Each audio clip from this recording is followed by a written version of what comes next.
कन्हैया बस करके नहीं जाओ, आज तो बात कर लेने, मैं आपसे क्षमा मांगता हूं। मित्र तुम्हें देखकर अब गुरुदेव की याद आई, तो चलो गुरु तत्व पर अब मैं थोड़ा तुमसे सत्संग करता हूं। हर साधक के, हर व्यक्ति के 3 गुरु होते हैं, ध्यान दो। पहला गुरु उसका पिता होता है, जो उसको जन्म देकर दुनिया में लाता है, उसका पालन पोषण रक्षण शिक्षा दीक्षा और अच्छे संस्कार देता है, उसको वेद मत शास्त्र मत संत मत में साधारण गुरु माना है। दूसरा गुरु उसको कब मिलता है? ब्राह्मण का बालक 7 वर्ष का, क्षत्रिय का 9 और वैश्य का 11 वर्ष का हो तो उसको जनोई दी जाती है, वो दीक्षा गुरु कहलाता है। माता पिता से साधक को जो ये शरीर मिलता है जन्म लेने के बाद, इसको वेद मत शास्त्र मत संत मत में उत्तम पवित्र श्रेष्ठ नहीं माना। जब कोई संत अपना कर दीक्षा देते हैं, उसका संस्कार करते हैं, तो संस्कार से उसका डबल जन्म होता है, इसलिए उसको द्विज कहते हैं। जिसकी जनोई हो जाती है, जिसकी दीक्षा हो जाती है, उसके ब्रह्मचर्य आश्रम का आरंभ हो जाता है। मनु स्मृति में मनु महाराज ने लिखा है, प्रथम काले न अर्जितम विद्या, द्वितीय काले न अर्जितम वित्तम, तृतीय काले न अर्जितम पुण्यम, चतुर्थम किम करिष्यते। जिसकी जनोई हो जाती है उसके ब्रह्मचर्य आश्रम का आरंभ हो जाता है। वो वेदाध्ययन विद्या अध्ययन संध्या गायत्री का ज्ञान देने गुरुदेव के चरणों में जाकर रहता है। वो गुरु मध्यम तेरे जैसा होता है।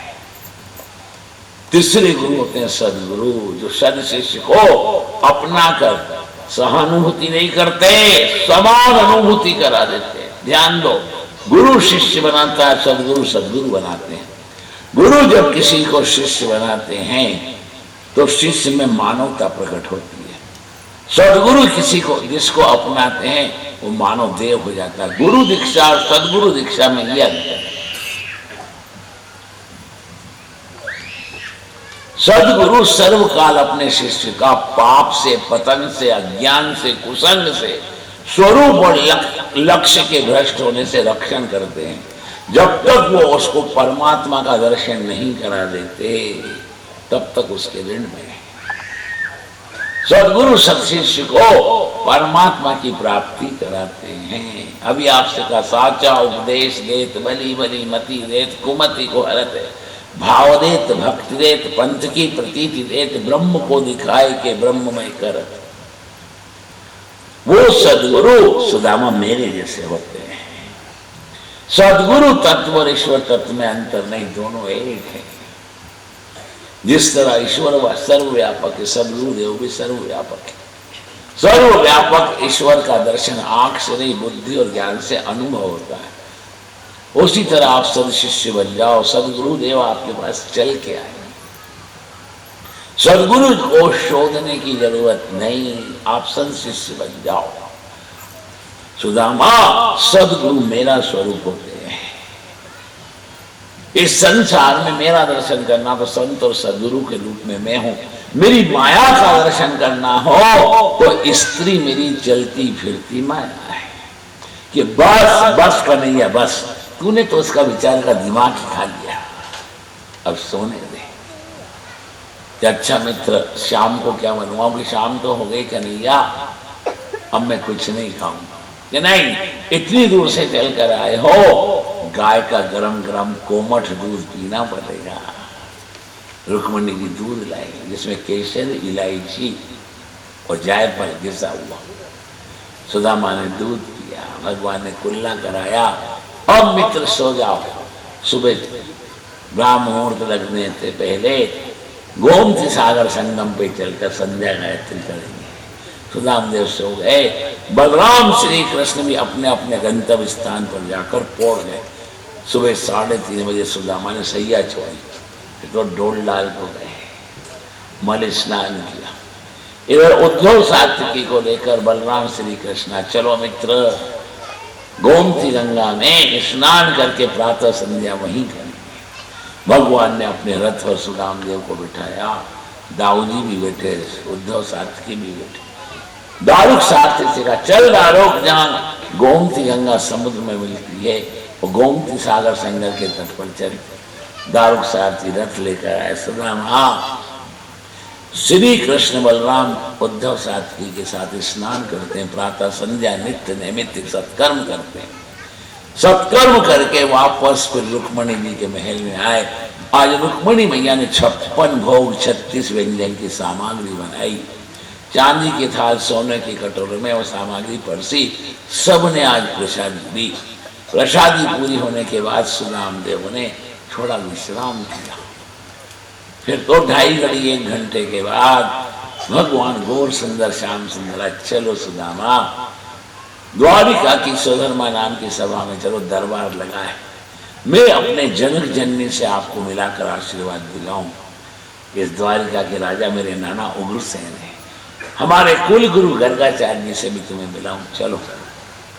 सुदामा को लेकर आज गौर सुंदर श्याम सुंदर सुधर्मा नाम की सभा में आए।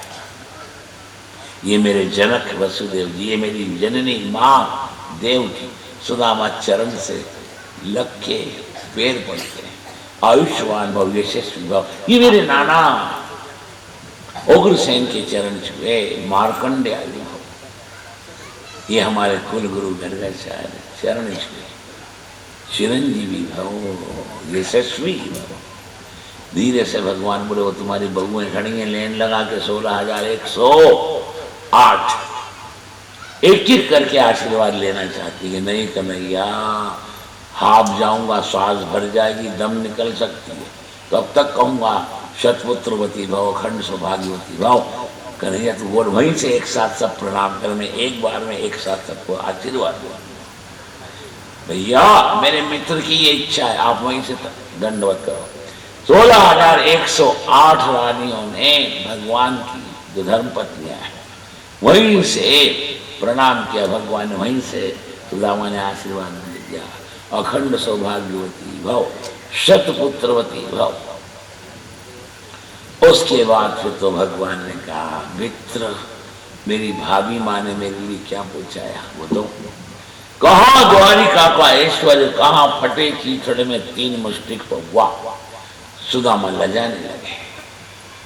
भगवान ने धीरे से चिमटी भरी, ये छुपाने की आदत अभी भी नहीं गई, याद है एक बार, बस समझदार को इशारा काफी। सुदामा ने वो 3 मुष्टिक पौवा की पोटली छुपा ली। आज शक्ति और बुद्धि से काम नहीं चलेगा और युक्ति करना पड़ेगा।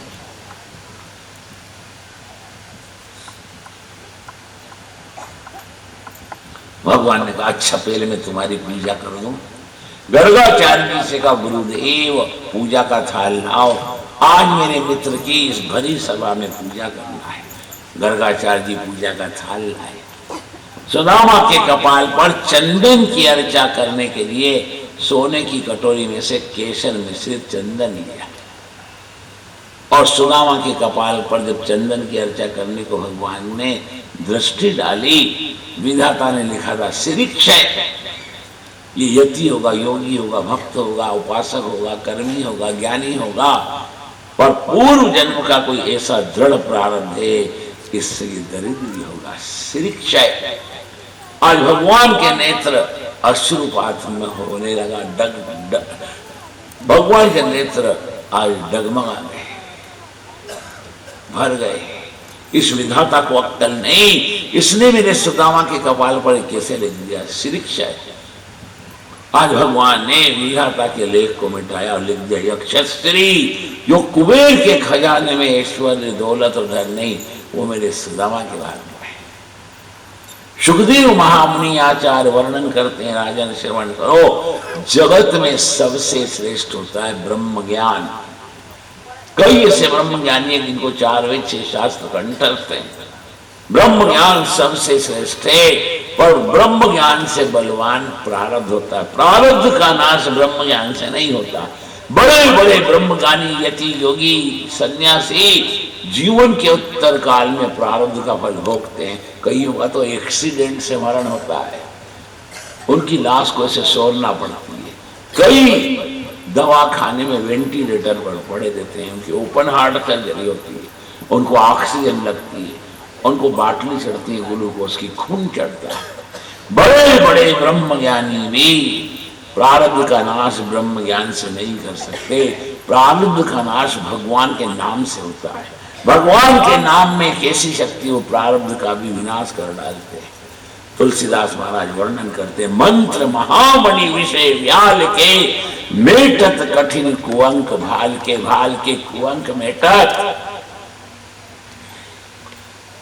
आज भगवान ने सुदामा से कहा, मित्र भाभी ने जो दिया दोना, फिर शर्मा छुपाई।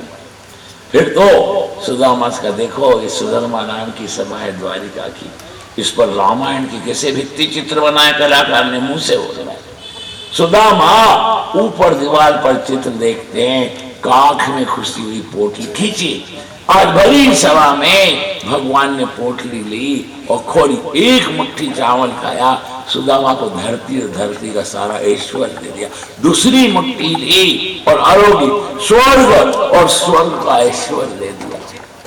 तीसरी मुट्ठी जब लेने लगे तो एकदम रुक्मणी ने हाथ पकड़ लिया, हे नाथ, दो मुट्ठी में 3 लोक की सारी संपदा आपने अपने इस दरिद्री मित्र सुदामा को दे दी, अब तो मैं बची हूं।